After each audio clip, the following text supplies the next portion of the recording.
आजकल किसी से भी बात करो, हर किसी को ईगो है। जिससे बात करो बस ईगो में ही बात करता है। क्या है ईगो, जानने की कोशिश करते हैं। ईगो ईगो ईगो, हर जगह ईगो। मुझे समझ नहीं आता, लोगों को ईगो का मतलब ही नहीं पता है, या फिर वो इसे अपने आप से बस यूज करने की एक हैबिट पड़ गई है। हस्बैंड वाइफ की लड़ाई हो तो ईगो, और किसी की लड़ाई हो तो ईगो, लड़ाई ना भी हो, एक छोटा सा डिफरेंस ऑफ ओपिनियन हो तो भी ईगो।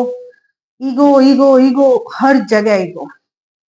आज इसका साइकोलॉजिकल पर्सपेक्टिव जानने की कोशिश करते हैं कि ईगो वास्तव में है क्या। अगर आप ईगो के वास्तविक मीनिंग को समझना चाहते हैं तो इस वीडियो को अंत तक देखें, लाइक करें, सब्सक्राइब करें, शेयर करें और हमें अपने सुझाव भी दें। हम ईगो कॉन्सेप्ट को समझते हैं। साइकोलॉजी में हमारे 3 पर्सनालिटी कंस्ट्रेंट होते हैं, id, ego and super ego. जब भी हमारे मन में कोई सवाल उठता है तो इन तीनों में आपस में एक कॉन्वर्सेशन चलता है। इड, फर्स्ट प्रिंसिपल, जो प्लेजर सीकिंग या प्लेजर बेस्ड होता है, उसका काम होता है सिर्फ प्लेजर सीक करना, सिर्फ खुशी लेना, कि मुझे कोई भी काम करके, कोई भी एक्शन रिएक्शन कुछ भी करके बस खुशी महसूस हो जाए। दूसरा हमारा होता है जो साथ ही साथ उससे विचार करता है कि आप जो भी काम करने जा रहे हो, खुशी तो जरूर मिलेगी, लेकिन ये वास्तव में सही है या नहीं है, ये हमें हमारा ईगो बताता है, जिसका मतलब है रियलिटी प्रिंसिपल, कि आप कर तो लोगे, खुश भी हो जाओगे, बट वो मोमेंट्री होगा। वास्तव में आपको इसे करना चाहिए या नहीं करना चाहिए, ये ईगो का ही काम है। थर्ड हमारा आता है सुपर ईगो, जो इन दोनों के साथ बात करके बताता है कि कोई एक्शन ऐसा भी हो सकता है जो आपको खुशी भी दे और रियलिटी में वो सही भी हो एक लिमिट तक, बट मोरली एथिकली ये हो सकता है कि वो सही ना हो। तो वो हमारा मोरल और एथिक्स बेस्ड प्रिंसिपल होता है।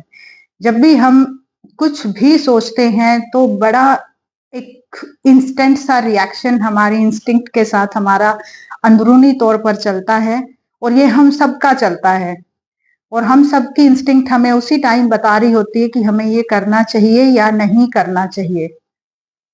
ये वाला पूरा कंस्टेंट, पूरा कॉन्सेप्ट हमारा पर्सनालिटी का है, जो हम सबके अंदर इनबिल्ट है। इसलिए आज जब आप ईगो को समझ रहे हैं तो ये समझें कि ये ईगो का जो साइकोलॉजिकल मीनिंग है वो रियलिटी है, ना कि घमंड। और इन जनरल ईगो का मतलब है घमंड, अहंकार। इसलिए जब भी आप किसी से बात करें तो मीनिंग को डिफरेंशिएट जरूर करें। कई बार ये हो सकता है कि एक व्यक्ति आपको ईगो घमंड के तौर पर प्रेजेंट कर रहा है या उसकी बातों में घमंड झलक रहा है, तो आपको समझने में बड़ी आसानी होगी कि उसके साथ आपका आगे बिहेवियर कैसा हो।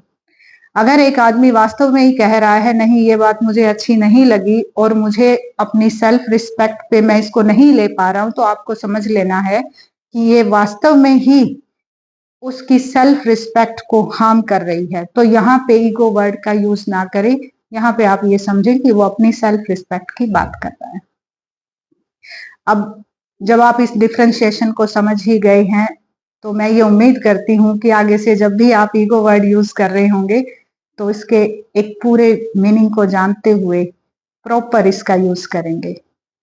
इसको हम अपनी आगे आने वाली वीडियो में एक एग्जाम्पल के थ्रू भी आप तक पहुंचाने की कोशिश करेंगे, ताकि आप अपनी रोजमर्रा की लाइफ में जो जो भी आपके इंटरेक्शंस हो रही हैं लोगों से, उनके साथ सही तरीके से एडिक्वेटली इस्तेमाल कर पाए।